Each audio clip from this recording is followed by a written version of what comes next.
Mga bata, maraming salamat pala. Yung binigay niyo sa amin ng pagkain, nabusog yung kapatid ko, pati ako. Wala yung mga bata. At saka nga pala, saan kayo nakatira? Ngayon lang namin kayo nakita dito eh. Sa ilalim ng lupa kami nakatira. Ano? Sa ilalim ng lupa? Ay, mali yung sinasabi ng kapatid ko. Hindi kami sa ilalim ng lupa kasi amoy lupa na kami. Wala na kasi kami tirahan.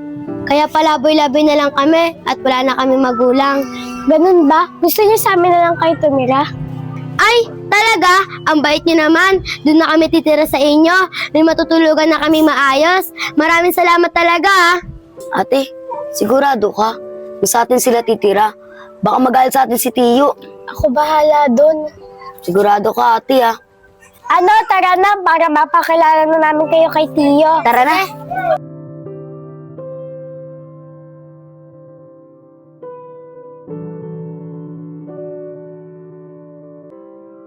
Oh, Yeye, Rosalie.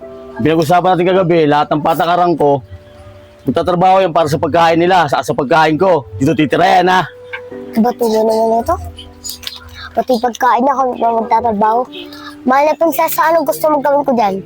Ayaw mo sila kayo, kami na po bahala sa dalawa. Sa kanila. Sige na, magsikilos na kayo. Para makabalik kayo maaga pa. Wala pang pagkain dito. Opo, Tiyo. Tara na. Matulog na nga muna.